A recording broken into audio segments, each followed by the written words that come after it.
What if I told you that a major American news channel just suggested that the U.S. government should invest $1 trillion into XRP to pay off the national debt? Sounds crazy, right? But that's exactly what happened. Newsmax, one of the big conservative networks in the United States, recently aired a segment where the host floated this idea, saying that the government could use XRP as a kind of secret weapon to wipe away debt in the future. Now, this is a huge claim and one that has made a lot of noise in the crypto community. So today we're going to break this down piece by piece and figure out if there's even a small chance this idea makes sense. Welcome back to BullionIQ, where we talk real finance, real crypto, and real-world strategies in a way that anyone can understand. If you're new here, make sure to hit that like button, subscribe to the channel, and turn on the bell icon so you never miss an update. Because what we're about to discuss today could change the way you look at crypto forever. Now let's talk about what actually happened. The Newsmax segment basically suggested that the U.S. government could take 1/5 of its annual tax revenue, around $1 trillion, and invest it into a cryptocurrency like XRP. The theory is that because crypto prices rise based on supply and demand, putting such a massive amount of money into XRP would cause its value to skyrocket. Later, the government could sell those holdings at a much higher price and use the profits to pay off national debt. On the surface, this sounds clever. It's like buying low and selling high, but on a national scale. However, there's a big problem. The people in that clip clearly didn't understand how the crypto market actually works. They misunderstood what market capitalization really means, how liquidity functions, and what happens when you inject huge amounts of capital into a relatively small market. Don't worry if those terms sound complicated. I'll break all of them down simply in the next part so you can see where they went wrong. But before we get into the technicals, I want you to think about what this moment actually represents. A major American news channel just talked about XRP as a potential national asset. That's not some random YouTuber or crypto influencer. That's mainstream media introducing the idea that a government could use digital assets to balance its books. Whether it's realistic or not, it shows that the perception of crypto is shifting. It's no longer seen only as a risky investment or speculative asset. It's now entering the conversation as a possible tool in government finance, and that's a big deal. The fact that something like this made it to television means the idea of using blockchain technology on a national level is starting to sound less like science fiction and more like a possible financial experiment. Right now, the U.S. national debt sits at around $38 trillion, and it's expected to hit $45 trillion in the next few years. That's a number so large it's almost impossible to imagine. So, of course, the thought of using crypto to pay it off sounds attractive. But the question is, could it actually happen? Could a government legally and economically make such an investment without destroying the market in the process? Would putting $1 trillion into XRP even be possible without triggering extreme volatility? And if somehow it was possible, could it really generate enough profit to pay off a debt that size? These are the questions that matter, and these are the questions we're going to unpack step by step. There's also another layer to this story. Former President Donald Trump is known to watch Newsmax, so if he's seen this clip, it's fair to wonder whether the idea might start spreading through political circles. Imagine if political leaders start to consider digital assets not just as investments, but as actual financial instruments for national use. That would be a game changer. Whether you agree or not, the simple fact that this discussion is happening in mainstream news means we're moving into a new era for crypto. We're not just talking about prices anymore, we're talking about systems, power, and the future of money itself, and that's exactly what we'll explore next. In the next part, I'll explain why Newsmax's idea of market cap doesn't add up, what it really means when governments buy assets like XRP, and how the math behind this could either make or break the entire argument. Stay tuned, because this is BullionIQ and we're only getting started. When we start analyzing the Newsmax clip carefully, the first thing that stands out is that they completely misunderstood the concept of market capitalization. This might sound like a technical term, but it's actually very simple. Market capitalization, or market cap, is just the total value of all the coins in circulation multiplied by the current price per coin. For example, if there are 60 billion XRP tokens in existence, and each one is trading at $2.50, the total market cap would be about $150 billion. That doesn't mean $150 billion of real money has entered the market. It only means that if you multiply all the tokens by the current price, that's the theoretical total value. The mistake that many mainstream commentators make, including the one in the Newsmax segment, is assuming that if someone invests $1 trillion into XRP, the market cap will simply increase by that same trillion. But that's not how it works in real life, especially in crypto. To understand why, think about how crypto markets actually move. Prices rise and fall based on liquidity, not total money invested. Liquidity means how easily you can buy or sell an asset without causing a big change in its price. In the crypto world, liquidity is often very thin compared to traditional financial markets. This means if a massive player, like a government, suddenly tries to buy huge amounts of XRP, the price would shoot up extremely fast because there just aren't enough sellers willing to sell at the current price. So even if the government only managed to buy a few $billions worth, the price could already skyrocket 10 or even 20 times higher, and the rest of that planned trillion-dollar investment wouldn't even have anywhere to go. That's why assuming a trillion-dollar buy would simply 8x the market cap is completely wrong. Market cap doesn't scale linearly like that. It's a reflection of price times supply, not total money inflow. To make this more understandable, imagine a small local art gallery. Let's say there are 100 paintings, and each one is priced at $100. So the total value of all paintings is $10,000. Now, suppose one collector walks in and buys just one painting, but he's willing to pay $200 instead of $100. Instantly, the market value of all the paintings doubles to $20,000 on paper, even though only one painting was actually sold and only $100 of new money entered the system. That's basically how crypto market cap works. It's a measurement of paper value, not an indicator of actual cash flow. This is what the Newsmax host didn't understand when he said that investing $1 trillion would multiply the value by 8. The price movement and market cap changes in crypto are driven by perception, liquidity, and order depth, not direct cash injection. There's another point that's worth noting here. If the US government ever tried to buy XRP on this scale, they couldn't just go to an exchange and start buying in open markets. That would create chaos. Even a few $100 million worth of buys could dry up liquidity instantly. The price would go parabolic in minutes, and sellers would hold back, expecting even higher prices. This kind of situation is called a supply shock. It's not healthy for markets and would actually destroy the stability needed for XRP to function as a payment bridge. And that's why serious institutions or governments never buy assets this way.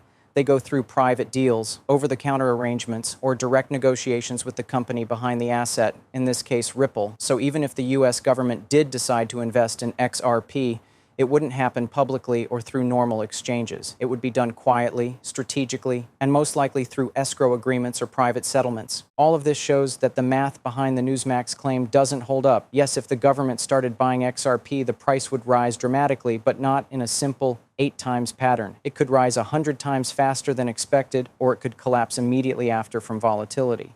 The crypto market doesn't behave like stocks or commodities. It's more like a digital ecosystem that reacts to liquidity in real time. So the main takeaway here is that the trillion-dollar market cap theory is not just unrealistic. It's mathematically impossible in the way it was described.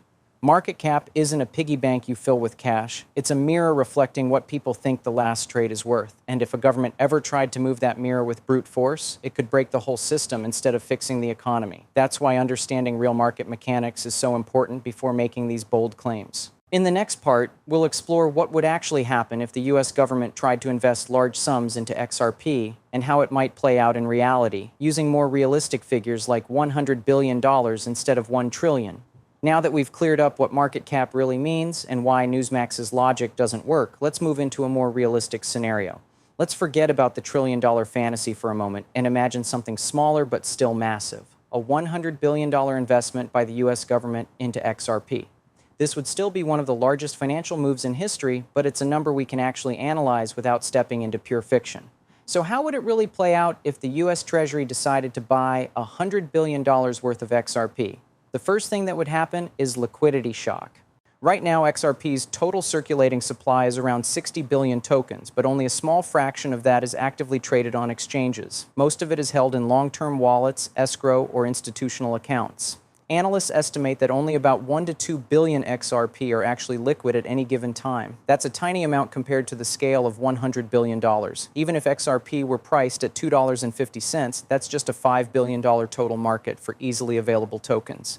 So if $100 billion suddenly tried to flow into that small pool, prices would go insane almost immediately. Let's imagine the US government started this process slowly, maybe in batches of $10 billion each. Even a single $10 billion order would probably push XRP's price from $2.50 to over $10 or $15 per token almost instantly. That's because the order books on major exchanges like Binance, Coinbase, and Kraken are extremely thin compared to this scale of buying. In many cases, you might see less than 4 million XRP available in the visible order book at any given time. That's roughly only $10 million worth, so you can see the problem here. The moment a big buy order hits, the price will jump drastically because there simply aren't enough sellers to meet the demand. If this continued in multiple rounds, the effect would compound. By the second or third batch, exchanges could literally run out of XRP to sell, and the remaining holders would start setting absurd prices, waiting to sell only at much higher levels. This is what we call a cascading price shock, where each round of buying pushes the next one even higher and faster. This also means that the US government couldn't realistically do this kind of buying publicly. The moment news broke that the government was accumulating XRP, there would be a global wave of FOMO, fear of missing out. Retail traders, institutions, hedge funds, and even foreign governments might rush to buy XRP before prices exploded further. This would send the market into total chaos. Prices could jump not just 10x, but 100x or even 500x in a matter of weeks. The liquidity would vanish, exchanges would be overloaded, and order books would become nearly empty. For perspective, some analysts believe that even a $100 million buy could move the XRP price several dollars higher in seconds. So you can imagine what $100 billion would do. It wouldn't just raise the price, it would change the entire structure of the crypto market. In this kind of extreme scenario, XRP would go into what's called price discovery mode. That means there are no previous levels to base prices on, and buyers start outbidding each other aggressively, trying to secure whatever supply is left. The price could climb into double or even triple-digit ranges. So theoretically, if the US government continued to buy discreetly or through private deals, we could see XRP reaching hundreds or even thousands of dollars per token. But that's the key word, theoretically. Because such a move would also bring intense volatility.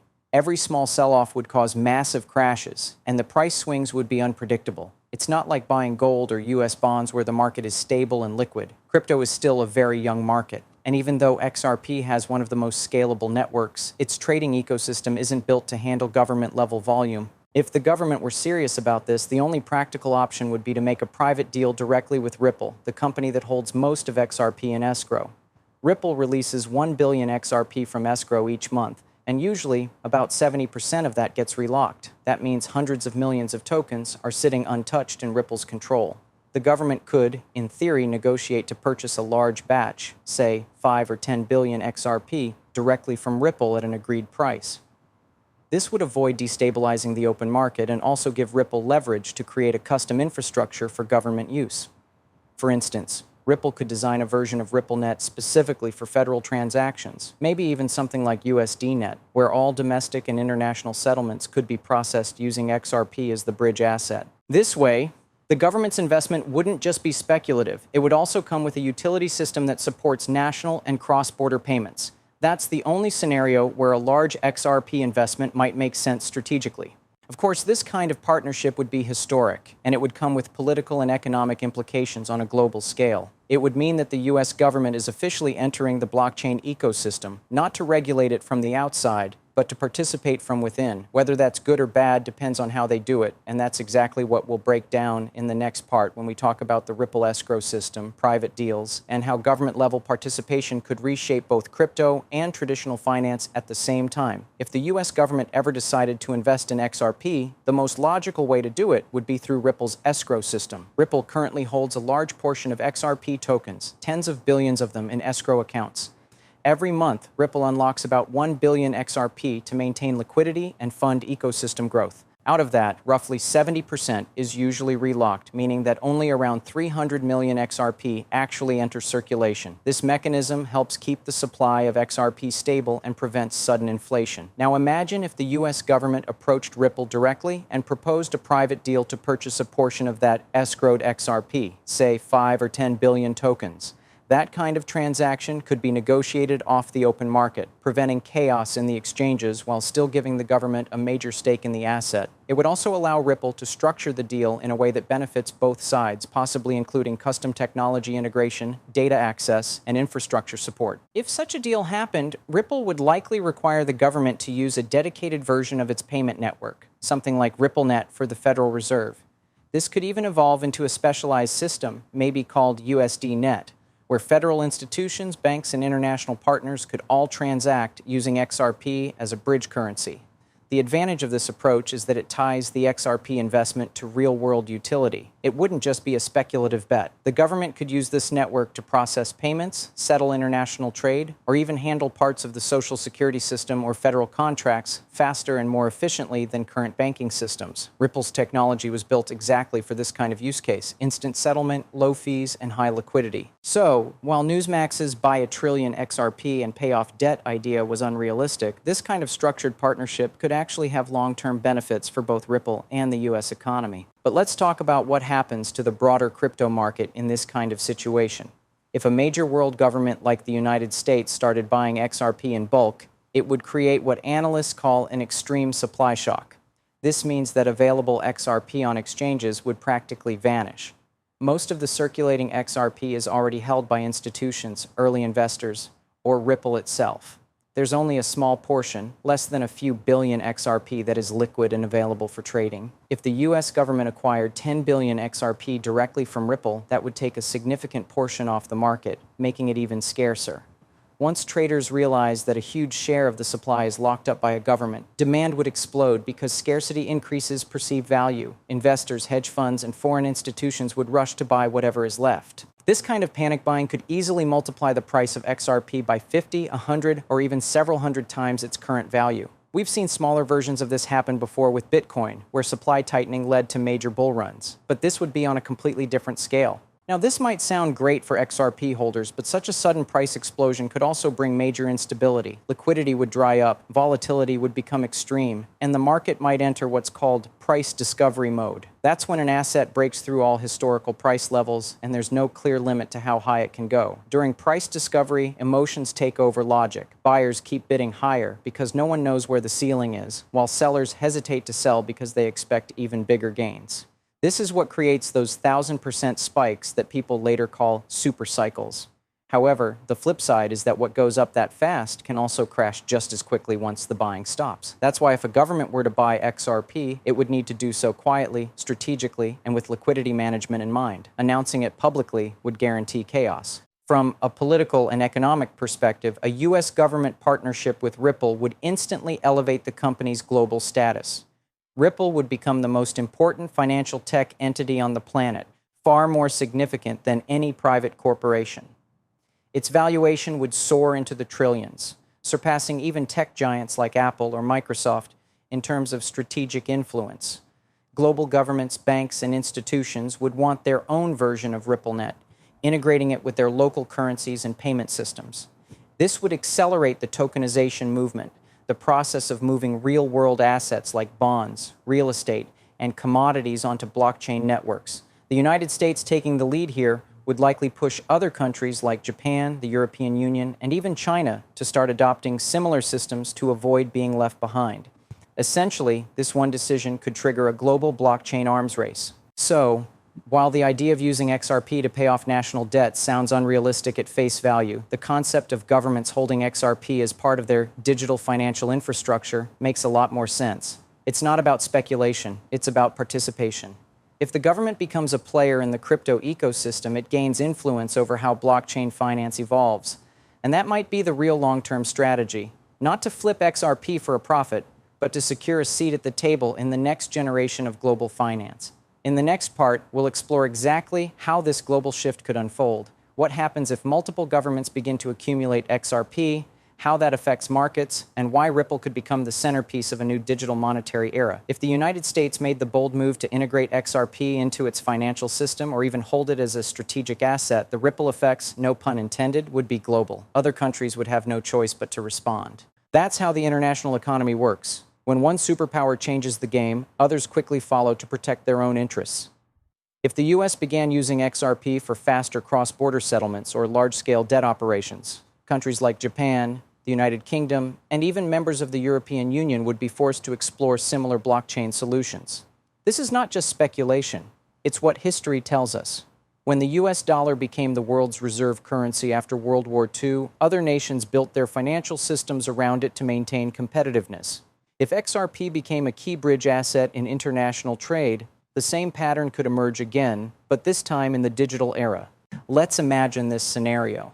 The Federal Reserve starts using RippleNet infrastructure for settlement between US banks and global partners.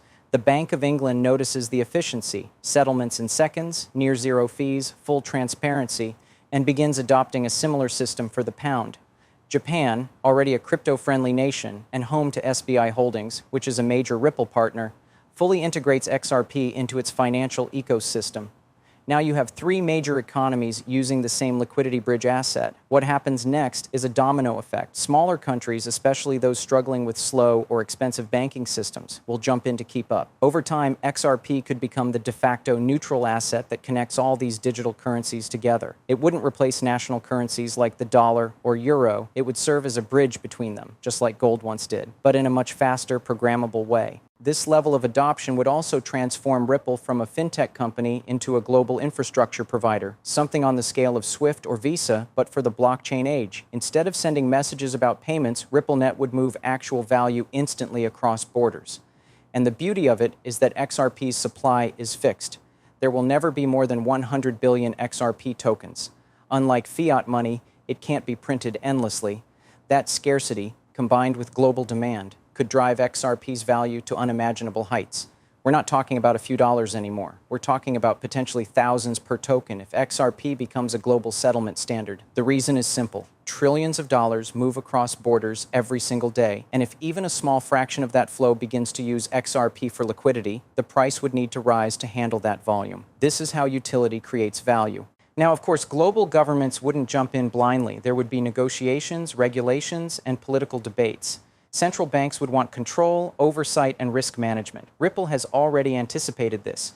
Its design is enterprise-grade, meaning it's built for banks, regulators, and institutions. RippleNet provides full transaction transparency, AML compliance, and audit trails, all things governments care about. So instead of fighting crypto, governments could finally find a way to work with it through Ripple's structure. That's what makes XRP unique compared to most cryptocurrencies. It's not trying to replace the system. It's designed to upgrade it. Bitcoin was built to disrupt banks. XRP was built to connect them. And in a future where every country launches its own central bank digital currency, or CBDC, those currencies will need a neutral bridge asset to move between networks. That's where XRP fits perfectly. Imagine a near future, maybe 5 to 10 years from now, where you have the digital dollar, the digital euro, the digital yen, and the digital rupee.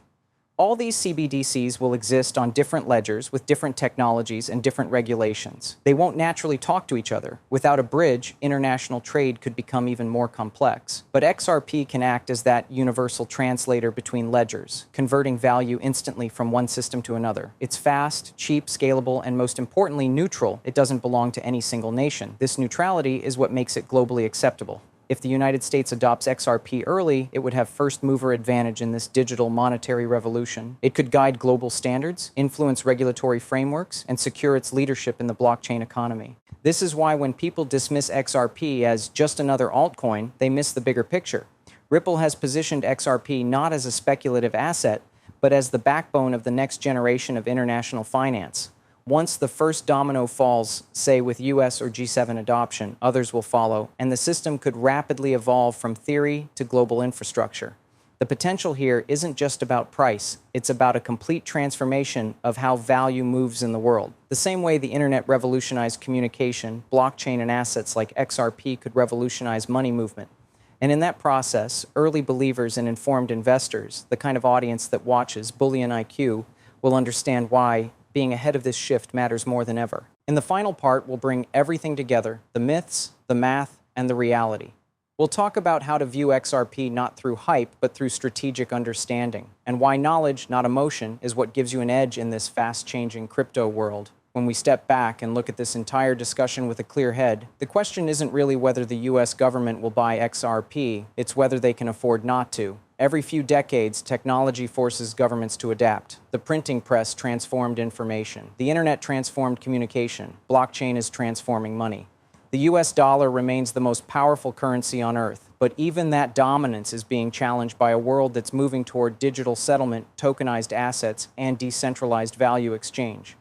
For America to stay ahead, it needs to play the next financial game on the same technological field as everyone else, and XRP might just be that field's foundation. Let's get real, though.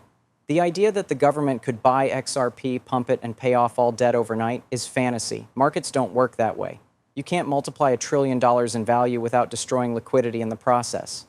If the US ever did accumulate a large position in XRP, it would have to do so strategically, quietly, and over years, most likely through partnerships, not open market buys. Ripple's escrow holdings could be a controlled access point for such an arrangement. Deals could be structured to ensure price stability, liquidity management, and long-term integration into financial infrastructure. This isn't about a moonshot. It's about a structural shift in how value is stored, transferred, and settled globally. And that brings us to the biggest misconception: market cap.